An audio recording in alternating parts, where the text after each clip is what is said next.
എല്ലാവർക്കും എന്നോസിന്റെ പുതിയൊരു ക്ലാസ്സിലേക്ക് സ്വാഗതം. മക്കളെ, നമ്മൾ ഇന്ന് ഡിസ്കസ് ചെയ്യുന്നത് NMOMSന്റെ സാറ്റ് ഫിസിക്സിലെ വളരെ പ്രധാനപ്പെട്ട 10 ചോദ്യങ്ങളാണ്. ഈ ക്ലാസ്സിന്റെ ഏറ്റവും വലിയൊരു പ്രത്യേകത എന്ന് പറയുന്നത് ഈ ക്ലാസ്സിൽ ഇന്ന് നമ്മൾ ഡിസ്കസ് ചെയ്യുന്ന 10 ചോദ്യങ്ങളും പ്രധാനപ്പെട്ടത് എന്നുള്ളതാണ്. സോ നമുക്ക് നമ്മളുടെ ആദ്യത്തെ ചോദ്യത്തിലേക്ക് പോകാം. ഒന്നാമത്തെ ചോദ്യം റിഫ്ലക്ഷൻ പ്രതിഫലനവുമായി ബന്ധപ്പെടുത്തിയിട്ടുള്ള ഒരു ചോദ്യമാണ്. വളരെ സിമ്പിൾ ചോദ്യമാണ്. ഇങ്ങനെയല്ല നിങ്ങളോട് ചോദിക്കുന്ന ചോദ്യം ഞാൻ കാണിച്ചു തരാം. ഓക്കെ, അപ്പോൾ നമുക്ക് എന്തായാലും റിഫ്ലക്ഷൻ ഒന്ന് നമുക്ക് പഠിക്കണം. കാരണം എന്തായാലും ഒരു ചോദ്യം നമുക്ക് ഉറപ്പാണ്. സോ നമുക്ക് നോക്കാം. റിഫ്ലക്ഷൻ, ലൈറ്റ് വന്നിട്ട് ലൈറ്റ് അങ്ങോട്ട് തിരിച്ചിട്ട് അങ്ങോട്ട് പോകും. അതാണ് റിഫ്ലക്ഷൻ എന്ന് പറയുന്നത്. ഏറ്റവും നന്നായിട്ട് റിഫ്ലക്ട് ചെയ്യുന്ന സർഫസ് എന്ന് പറയുന്നത് മിററുകളാണ്, ദർപ്പണങ്ങളാണ്. സോ ഇവിടെ ഒരു പ്ലെയിൻ മിറർ ഉണ്ട്. ഇതാ ഈ വരുന്ന നോക്കൂ, ഇവിടെ എന്ത് ചെയ്തു, ഒരു ഒരു ഒരു ഒരു ലൈറ്റ് ഇങ്ങനെ വന്നു അല്ലേ. ആ വരുന്ന ലൈറ്റ് ആണ് ഇൻസിഡന്റ് റേ, എന്താണ് പതനരശ്മി എന്ന് വിളിക്കും. എന്നിട്ട് ലൈറ്റ് എന്ത് ചെയ്യും, തിരിച്ചിട്ട് പോകും. റിഫ്ലക്ഷൻ സംഭവിച്ചിട്ട് തിരിച്ചിട്ട് പോകും. അപ്പോൾ നമ്മൾ ആ രശ്മിയെ വിളിക്കും റിഫ്ലക്റ്റർ റേ അല്ലെങ്കിൽ പ്രതിഫലന രശ്മി. ഇനി നോക്കൂ, ഇവിടെ ഒരു ലൈൻ ഉണ്ട് അല്ലേ, ഇതാണ് അതിൻ്റെ ലംബം അല്ലെങ്കിൽ നോർമൽ എന്ന് പറയുന്നത്. അതായത് നമ്മുടെ മിററിനെ ഇങ്ങനെ 90 ഡിഗ്രിയിൽ വരക്കുന്നതാണ് ലംബം അല്ലെങ്കിൽ നോർമൽ എന്ന് പറയുന്നത് കേട്ടോ. അപ്പോൾ ഇത്രയും കാര്യങ്ങൾ മനസ്സിലായെങ്കിൽ മക്കൾ ഒരു കാര്യം കൂടെ മനസ്സിലാക്കാൻ നമുക്കറിയാം, ഇത് നമ്മുടെ ഇൻസിഡന്റ് റേ ആണ് അല്ലേ, പതന രശ്മിയാണ്. ഇതാണ് നമ്മൾ റിഫ്ലക്റ്റർ റേ, പ്രതിഫലന രശ്മിയാണ്. ഇവിടെ ഈ ഇൻസിഡന്റ് റേ ഈ നോർമലുമായിട്ട് ഒരു ആംഗിൾ ഉണ്ടാക്കുന്നുണ്ട്. ആ ആംഗിൾ ആണ് ഐ എന്ന് പറയുന്നത്, ആംഗിൾ ഓഫ് ഇൻസിഡൻസ്, പതനകോൺ എന്നാണ് നമ്മൾ അതിനെ വിളിക്കുക. ഇനി അതുപോലെ തന്നെ ഇവിടെയുണ്ട് ഈ റിഫ്ലക്റ്റർ റേയും നോർമലുമായിട്ട് ഒരു ആംഗിൾ ഉണ്ടാക്കുന്നുണ്ട്. അതാണ് ആംഗിൾ ഓഫ് റിഫ്ലക്ഷൻ അല്ലെങ്കിൽ പ്രതിഫലന കോൺ എന്ന് നമ്മളും വിളിക്കുന്നത്. സോ ഇവിടെ ഏറ്റവും വലിയൊരു പ്രത്യേകത എന്ന് പറയുന്നത് ഈ ഐയും ആറും എപ്പോഴും തുല്യമായിരിക്കും. നമ്മളോട് പല രീതിയിൽ തിരിച്ചും മറിച്ചും ചോദിക്കും, ഐ 40 ഡിഗ്രി ആണെങ്കിൽ ആർ എത്ര, ഉറപ്പായിട്ടും എഴുതി കൊടുക്കണം. 6, 40, 60 ആണെങ്കിൽ എത്ര, അതെത്ര, ഇതെത്ര, അങ്ങനെ തിരിച്ചു മറിച്ചൊക്കെ ചോദിച്ചാൽ നിങ്ങൾ എന്ത് ചെയ്യണം, എഴുതി കൊടുക്കണം. So this is the question. പ്രതിഫലന കോൺ 30 ഡിഗ്രി ആണെങ്കിൽ ഈ പതനകോൺ എത്ര, 6 നമുക്ക് 30 ഡിഗ്രി തന്നു, അങ്ങനെയാണെങ്കിൽ ഐ എത്ര എന്നുള്ളതാണ് ചോദ്യം. കണ്ണടച്ചിട്ട് വരെ നിങ്ങൾക്ക് എഴുതാൻ പറ്റും. So the answer is A. Simple ആണ് അല്ലേ. പക്ഷേ NOS എക്സാമിന് ചോദിക്കുന്ന ഒരു ചോദ്യമാണ് ഞാൻ ഇനി നിങ്ങൾക്ക് കാണിച്ചു തരാൻ പോകുന്നത്. This is the question. പെട്ടെന്ന് വായിച്ചു നോക്കുക. If the angle between incident ray and the mirror is 40 degree then angle of reflection is, പതനകോണും ദർപ്പണവും തമ്മിലുള്ള കോൺ 40 ഡിഗ്രി ആണെങ്കിൽ പ്രതിഫലന കോൺ എത്ര എന്നതാണ് നമ്മുടെ ചോദ്യം. ഓഫ് കോഴ്സ് പല കുട്ടികളും പോയിട്ട് 40 ഇവിടെ ഉണ്ടോ, യെസ് 40 എന്ന് എഴുതി കൊടുക്കും. പക്ഷെ നിങ്ങൾ മനസ്സിലാക്കി ഇത് പൊട്ട തെറ്റാണ്. എവിടെയാണ് നമുക്ക് തെറ്റിയത്? നമുക്ക് തെറ്റിയത് എവിടെയാണെന്ന് വെച്ചാൽ നമ്മൾ ക്വസ്റ്റ്യൻ നന്നായി വായിച്ചു നോക്കിയില്ല എന്നുള്ളതാണ്. നമുക്ക് എന്താണ് ഇവിടെ തന്നിട്ടുള്ളത് നോക്കാം. If the angle between incident ray, ആ വരുന്ന റേയും മിററും തമ്മിൽ, ദർപ്പണവും പതനരശ്മിയും തമ്മിലുള്ള കോണാണ് എത്ര എന്ന് പറയുന്നത്, 40 ഡിഗ്രി. 40 ഡിഗ്രി നോക്കടാ, 40 ഡിഗ്രി നമുക്ക് തന്നിട്ടുണ്ട്. 6 തമ്മിലുള്ളതാ. ഓക്കെ, 6 തമ്മിൽ നമുക്ക് ഇതൊക്കെ ഇറേസ് ചെയ്തിട്ട് നമുക്ക് നമ്മുടെ ക്വസ്റ്റ്യനിലേക്ക് ഒന്ന് തിരിച്ചിട്ട് പോകാം. മക്കൾ നോക്കിക്കോ, ഇതാണ് നമ്മളുടെ പതനരശ്മി ഇൻസിഡന്റ് റേ. ദർപ്പണം എന്ന് പറഞ്ഞാൽ ഇതാണ് നമ്മുടെ മിറർ അല്ലെ, കാണുന്നില്ലേ, ഇതാണ് മിറർ. ഇവർ തമ്മിലാണ് നമുക്ക് 40 ഡിഗ്രി എന്ന് തന്നിട്ടുള്ളത്. ചോദ്യം എന്താ, ഇതെത്ര? എൻ്റെ മോനെ എങ്ങനെ കണ്ടുപിടിക്കും നമ്മൾ? ഇതെത്ര എന്നൊക്കെ ചോദിച്ചാൽ അറിയും. കാരണം നമുക്കറിയാം ഇതെന്ന് പറയുന്നത് ലംബമാണ്, നോർമലാണ്. ഇതെപ്പോഴും ഈ മിററുമായിട്ട് ഉണ്ടാക്കുന്ന കോൺ എന്ന് പറയുന്നത് 90 ഡിഗ്രി ആയിരിക്കും. അങ്ങനെയാണെങ്കിൽ ഇത്രയും ഭാഗം നമുക്ക് തന്നിട്ടുണ്ട് 40 ഡിഗ്രിയാണ്. അങ്ങനെയാണെങ്കിൽ ഇതെത്ര? സിമ്പിൾ അല്ലേ, 90 - 40. ഇത് ആർക്കും അറിയില്ലേ ചോദിച്ചാൽ 90 - 40 എന്ന് പറയുമ്പോൾ ദാറ്റ് ഈസ് 50 ഡിഗ്രിയാണ്. എൻ്റെ മോൻ എത്ര സിമ്പിളായിട്ട് നമുക്ക് ഐ കിട്ടി. അങ്ങനെയാണെങ്കിൽ ചോദിച്ചത് 6 ആവട്ടെ എന്തുമാവട്ടെ സിമ്പിളായിട്ട് എഴുതിക്കൂടെ, അതും എത്രയായിരിക്കും, 50 ഡിഗ്രി ആയിരിക്കും. സോ ദ ആൻസർ എന്ന് പറയുന്നത് 50 ഡിഗ്രിയാണ്. എല്ലാവരും ഇത് എഴുതും, പക്ഷേ ഇത് എഴുതി മനസ്സിലാക്കി വെച്ചത് തെറ്റാണ്. അപ്പോൾ ക്വസ്റ്റ്യൻ നന്നായിട്ട് വായിച്ചു നോക്കുക എന്നുള്ളതാണ് വലിയൊരു കാര്യം എന്ന് പറയുന്നത്. ഓക്കെ, അപ്പോൾ നമുക്ക് നമ്മളുടെ നെക്സ്റ്റ് ചോദ്യം എടുക്കാം. സ്ഥാനാന്തരം അല്ലെങ്കിൽ ഡിസ്പ്ലേസ്മെന്റ് കണ്ടെത്താനുള്ള ചോദ്യമാണ്.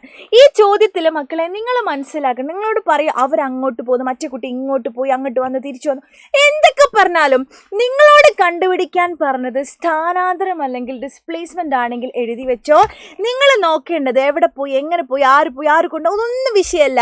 ആദ്യം എവിടെ, കുട്ടി അവസാനം എവിടെ, എന്നിട്ട് എന്ത് ചെയ്യുക, അവർ തമ്മിൽ ഒരു സ്ട്രെയിറ്റ് ലൈൻ വരച്ചു കൊടുക്കുക. കാരണം ഈ സ്ട്രെയിറ്റ് ലൈൻ വരക്കുമ്പോഴാണ് അവർ തമ്മിലുള്ള ഷോർട്ടസ്റ്റ് ദൂരം നമുക്ക് കിട്ടുക. അതിനാണ് നമ്മൾ ഈ സ്ട്രെയിറ്റ് ലൈൻ വരച്ചു കൊടുക്കുക. എന്നിട്ട് ആ ദൂരം അങ്ങോട്ട് നോക്കുക.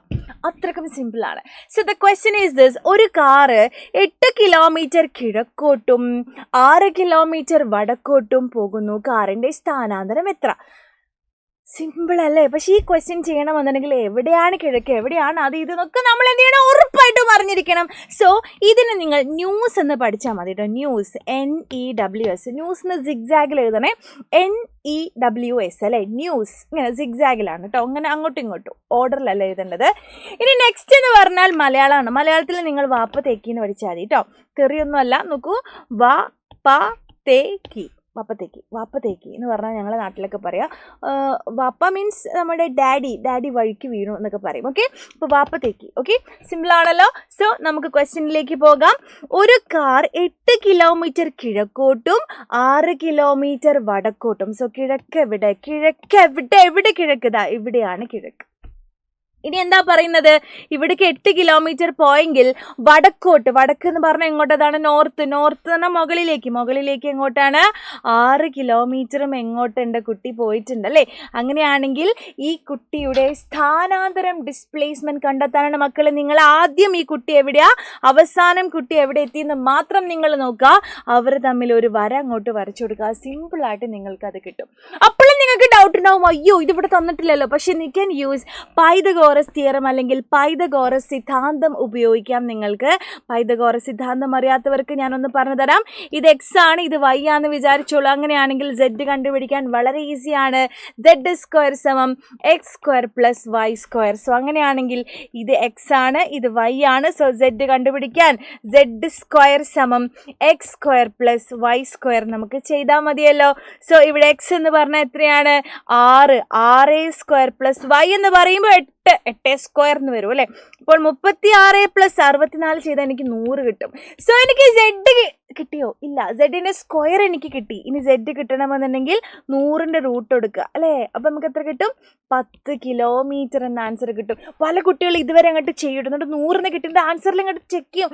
100 എവിടെ? 100ഒന്നും അവിടെ ഇല്ല. നിങ്ങൾ മനസ്സിലാക്കി വെക്കേണ്ട കാര്യം എന്ന് പറയുന്നത്, നമ്മൾക്ക് സെഡിന്റെ സ്ക്വയർ ആണ് കിട്ടിയിട്ടുള്ളത്, കണ്ടുപിടിക്കേണ്ടത് സെഡ് ആണ്. അപ്പം അതിന്റെ റൂട്ട് എടുത്താൽ മതി. 100 അല്ലേ? 100ന്റെ റൂട്ട് എന്ന് പറഞ്ഞാൽ 10. So we got the answer 10 kilometre. മോനെ എത്ര സിമ്പിളാണ്. നെക്സ്റ്റ് ചോദ്യം, താഴെ കൊടുത്തിരിക്കുന്നവയിൽ ഏറ്റവും ചെറുത് ഏത് എന്നാണ് അല്ലേ. നമ്മുടെ യൂണിറ്റ്സ് ആൻഡ് മെഷർമെൻറ്റിൽ വളരെ ഈസി ആയിട്ട് നമ്മൾ ഈ കാര്യങ്ങളെല്ലാം പഠിക്കുന്നുണ്ട്. ലെങ്ത്തിൻ്റെ കുറച്ച് കുഞ്ഞു യൂണിറ്റുകളാണ് ഇവിടെ കൊടുത്തിരിക്കുന്നത് അല്ലേ. മീറ്ററിലും ചെറിയ ഒരുപാട് യൂണിറ്റുകളുണ്ട് അല്ലേ. അതിലും താഴെയുള്ള ഒരുപാട് യൂണിറ്റുകളാണ്. ഇവരെ ഓർഡർ നിങ്ങൾ ജസ്റ്റ് ഒന്ന് മനസ്സിലാക്കി വെച്ചോ. This is the order. Kilometre ആണ് വലുത്, പിന്നെ മീറ്റർ, പിന്നെ സെൻറ്റിമീറ്റർ, പിന്നെ മില്ലിമീറ്റർ അല്ലേ, പിന്നെ ചെറുത് മൈക്രോമീറ്റർ, പിന്നെ ഐക്കോൺ ചെറുതാണ് നാനോമീറ്റർ. ഇതാണ് ഏറ്റവും ചെറുത് കേട്ടോ, നാനോമീറ്റർ ആയി മനസ്സിലാക്കി വെക്കുക. ഈ ഒരു ഓർഡറിലാണ്. ഇനിയും ഫെർമി ഇത് കുറച്ചൊക്കെ വരും, പക്ഷെ ഇപ്പോൾ ഈ ഒരു ഓർഡർ മാത്രം നിങ്ങൾ മനസ്സിലാക്കുക. ഇവിടെ നോക്കുന്ന സമയത്ത് ഏറ്റവും ചെറുത് എന്നാണ് ചോദിച്ചിരിക്കുന്നത്. സോ ഇവിടെ ആരുണ്ട്? നാനോമീറ്റർ ഉണ്ട്. പലർക്കും മൈക്രോ ആയിട്ട് മാറിപ്പോവാറുണ്ട്. മൈക്രോ -6 ആണെങ്കിൽ നാനോ പറഞ്ഞാൽ -9 ആണ്. അപ്പോൾ ഏറ്റവും ചെറുത് നാനോമീറ്റർ ആണ് കേട്ടോ, നാനോമീറ്റർ. Okay, set. നെക്സ്റ്റ് ചോദ്യത്തിലേക്ക് പോകാം. വൈദ്യുതോർജ്ജത്തിൻ്റെ വ്യാവസായിക unit, commercial unit of electrical energy kilo watt hour ആണ് കേട്ടോ. വളരെ ഇമ്പോർട്ടൻറ്റ് ചോദ്യമാണ്. നെക്സ്റ്റ്, പ്രകാശത്തിന് ഏറ്റവും ഉയർന്ന വേഗതയുള്ളത് മക്കളെ ഒരിക്കലും തെറ്റിപ്പോവരുത്. അത് ഇതിലാണ്, ശൂന്യതയിലാണ്, വാക്വത്തിലാണ്. 3 × 10⁸ മീറ്റർ/സെക്കൻഡ് ആണ് ആ വേഗത എന്ന് പറഞ്ഞു. ഒരു സെക്കൻഡിൽ മോനെ അത്രയും ദൂരമാണ് അത് സഞ്ചരിക്കുന്നത്. അപ്പം അത്രയും സ്പീഡാണ് വേഗതയ്ക്ക് ശൂന്യതയിൽ. എവിടെ? ശൂന്യതയിൽ, വാക്വത്തിൽ. അത് കഴിഞ്ഞാൽ പിന്നെ ഉണ്ടാവുക എയറിലാണ് കേട്ടോ. അത് കഴിഞ്ഞാൽ പിന്നെ എയറിലാണ്, വായുവിൽ. അപ്പോൾ നിങ്ങൾ നോക്കുക, ശൂന്യത കൂട്ടത്തിലുണ്ടെങ്കിൽ അത് വേണം ചൂസ് ചെയ്യാൻ. അതില്ലാന്നുണ്ടെങ്കിൽ അടുത്ത ആൾ കൊടുക്കേണ്ടത് വായു അല്ലെങ്കിൽ എയർ ആണ്. ഓക്കെ, നെക്സ്റ്റ് ചോദ്യം, നല്ല വെയിലുള്ളപ്പോൾ മരീചിക അനുഭവം. എന്താ മരീചിക? മിറാഷ്. What is mirage? അറിയില്ല. പക്ഷേ നിങ്ങൾ ആടുജീവിതം എന്ന് പറഞ്ഞ സിനിമ കണ്ടിട്ടുണ്ട്. അവിടെ നമ്മളുടെ ആ ഒരു കഥാപാത്രം, അവർ പേരെന്തായിരുന്നു, അവർ അല്ലെ വെള്ളത്തിന് വേണ്ടി ഇങ്ങനെ ദാഹിച്ചിട്ട് ഇങ്ങനെ ഓടുന്ന സമയത്ത് അവിടെ മണലിൽ ഇങ്ങനെ എവിടെയോ വെള്ളമുള്ളതുപോലെ ഇങ്ങനെ ഫീൽ ചെയ്യും അല്ലേ. എന്നിട്ട് അവരങ്ങനെ അടുത്ത് പോയി നോക്കുന്ന സമയത്ത് അവിടെ വെള്ളമില്ല, അവിടെ പറ്റിക്കപ്പെട്ടതാണ്. ആക്ച്വലി അവിടെ പ്രകാശത്തിൻ്റെ ഒരു പ്രതിഭാസമാണ് സംഭവിച്ചത്. നല്ല വെയിലുണ്ടാകുമ്പോൾ നടക്കുന്ന ഒരു സംഭവമാണ് ഇത്. നമുക്ക് റോഡിലും കാണാൻ പറ്റും. നിങ്ങൾ ബസ്സിലൊക്കെ പോകുന്ന സമയത്ത് റോഡിലേക്ക് നല്ല വെയിലുള്ള സമയത്ത് റോഡിലേക്ക് നോക്കിക്കഴിഞ്ഞാൽ റോഡിലിങ്ങനെ മഴ പെയ്ത പോലെ വെള്ളം കെട്ടി നിൽക്കുന്ന പോലെ തോന്നും. പക്ഷെ നമ്മളിങ്ങനെ അടുത്ത് പോകുമ്പോൾ വെള്ളമൊന്നും ഉണ്ടാവില്ല. അത് നമ്മൾ പറ്റിക്കപ്പെട്ടതാണ്. ലൈറ്റിൻ്റെ ഒരു പ്രതിഭാസം, അതാണ് മിറാഷ് എന്ന് പറയുന്നത്. ഇത് നിങ്ങൾ വലിയ ക്ലാസ്സിൽ പഠിക്കും. അപ്പോൾ ഇത് എങ്ങനെ നടക്കുന്നത്, അല്ലെങ്കിൽ ലൈറ്റിൻ്റെ എന്താണ് അത് അനുഭവപ്പെടാനുള്ള കാരണം എന്ന് ചോദിച്ചാൽ ടോട്ടൽ ഇന്റേണൽ റിഫ്ലക്ഷൻ അല്ലെങ്കിൽ പൂർണ്ണാന്തര പ്രതിപതനം എന്ന് നിങ്ങൾ എഴുതി കൊടുക്കണം. വലിയ ക്ലാസ്സിൽ നിങ്ങൾ ഇത് പഠിച്ചോളൂ കേട്ടോ. ഓക്കെ, നെക്സ്റ്റ് ചോദ്യം. വജ്രത്തിന്റെ തിളക്കത്തിന് കാരണം, വജ്രം ഇങ്ങനെ തിളങ്ങി നിൽക്കുക അല്ലേ, അതുകൊണ്ടാണ് എല്ലാവർക്കും വജ്രത്തിനോട് ഭയങ്കര ഇഷ്ടം. ഭയങ്കര പൈസയും ഉണ്ട് വജ്രത്തിന്. എന്താ ഇതിന്റെ കാരണം ഇങ്ങനെ തിളങ്ങി നിൽക്കാനുള്ള കാരണം ചോദിച്ചാൽ എഗെയിൻ നിങ്ങൾ എഴുതി കൊടുക്കണം. പൂർണ്ണാന്തര പ്രതിപതനം, അത് ടോട്ടൽ ഇന്റേണൽ റിഫ്ലക്ഷൻ കാരണമാണെന്ന് എഴുതി കൊടുത്താൽ മതി കേട്ടോ. ഇനി നെക്സ്റ്റ് ചോദ്യമാണ്, മഴവിൽ ഉണ്ടാവാൻ എന്താണ് കാരണം? അപ്പൊ അവിടെ നിങ്ങൾ ഇങ്ങനൊരു ഉദാഹരണം കാണും, നോക്കൂ. പ്രകീർണനം അല്ലെങ്കിൽ ഡിസ്പേർഷൻ എന്ന് കാണും. അപ്പോൾ നിങ്ങൾ അതങ്ങോട്ട് ക്ലിക്ക് ചെയ്ത് കൊടുക്കണം കേട്ടോ. ഡിസ്പേർഷൻ ഒന്നും ഇല്ല എന്നുണ്ടെങ്കിൽ നിങ്ങൾക്ക് റിഫ്രാക്ഷൻ ഒക്കെ അവിടെ കൊടുക്കണം. ഡിസ്പേർഷൻ ഉണ്ടെങ്കിൽ, പ്രകീർണനം അവിടെ ഉണ്ടെങ്കിൽ അതാണ് ആൻസർ വരിക. ഓക്കെ, നെക്സ്റ്റ് ചോദ്യം. ചുവടെ തന്നിരിക്കുന്നതിൽ ദ്വിതീയ വർണ്ണം ഏത്? വാട്ട് ഈസ് ദ്വിതീയ വർണ്ണം? എന്താണ്? സെക്കൻഡറി കളറാണ് നമ്മളോട് ചോദിച്ചിരിക്കുന്നത്. മക്കളെ, സെക്കൻഡറി കളർ എന്ന് പറഞ്ഞാൽ നമുക്ക് അറിയില്ല. അപ്പം നിങ്ങൾ മനസ്സിലാക്കണം കളേഴ്സ്. നമുക്ക് ആദ്യം പ്രൈമറി കളറിനെ കുറിച്ച് പഠിക്കാം. പ്രൈമറി കളർ എന്ന് പറഞ്ഞാൽ പ്രാഥമിക വർണ്ണം. ഇതെന്ന് പറഞ്ഞാൽ പനിച്ചു ആണ്. പനിച്ചു, പച്ച, നീല, ചുവപ്പ്. പനിച്ചു പ്രൈമറി കളർ. അത് നമ്മൾ വിളിക്കുന്നവരാണ് പ്രാഥമിക കളേഴ്സ് കേട്ടോ. പ്രാഥമിക കളേഴ്സ് അല്ലെങ്കിൽ പ്രൈമറി കളേഴ്സ്. പനിച്ചു, പച്ച, നീല, ചുവപ്പ്. ഓക്കെ, ഇനി ഇതിൻ്റെയൊക്കെ ഒരു മിക്സ്ചർ ഉണ്ടാവുമല്ലോ. ഇതൊക്കെ കൂട്ടിച്ചത് അല്ലെങ്കിൽ പനിച്ചു നോക്കടാ. എവിടെ പ നീ ചു അല്ലെ, പച്ച, നീല, ചുവപ്പ്. നോക്കൂ, ഇനി ചുവപ്പും ഈ നീലയും കൂടി ചേർന്ന് കഴിഞ്ഞാൽ നമുക്കൊരു കളർ കിട്ടും. അതാണ് മജന്ത. ഇത് നോക്കൂ, നമ്മുടെ പച്ചയും നീലയും ചേർന്നാൽ കിട്ടുന്നതാണ് സയാൻ. നോക്കൂ, ഇനി അടുത്തത് നമ്മുടെ പച്ചയും ചുവപ്പും ചേർന്നാൽ കിട്ടുന്നതാണ് യെല്ലോ. അപ്പം അതൊക്കെ എന്താണ്? ഈ മൂന്ന് കളേഴ്സും ഇതൊക്കെ എന്ന് പറയുന്നത് സെക്കൻഡറി കളേഴ്സ് അല്ലെങ്കിൽ ദ്വിതീയ വർണ്ണങ്ങളാണ്. അപ്പോൾ പ്രാഥമിക വർണ്ണം അല്ലെങ്കിൽ പ്രൈമറി കളേഴ്സ് പുറത്തുള്ളവർ ഉള്ളിക്കത്തും അത് സെക്കൻഡറി ആയി അല്ലേ, രണ്ടാം ഘട്ടമായി ദ്വിതീയ വർണ്ണമായിട്ടുണ്ട്. അത് ഇതിൽ ഏതാണെന്നാണ് ചോദിച്ചിരിക്കുന്നത്. അപ്പോൾ പച്ചയാണോ? അല്ല, പച്ച പ്രാഥമിക കളറാണ്, പ്രൈമറി കളറാണ്. നീല പ്രൈമറിയാണ്, ചുവപ്പും പ്രൈമറിയാണ്. സോ അതിലല്ലാത്തത് മഞ്ഞയാണ്. ഏതാണ്? മഞ്ഞയാണ് ആൻസർ ആയിട്ട് വരിക കേട്ടോ. അപ്പോൾ ഇനി അടുത്തൊരു ചോദ്യം, അത് ഞാൻ പറഞ്ഞു തരില്ല, അത് നിങ്ങൾ എനിക്ക് പറഞ്ഞു തരണം.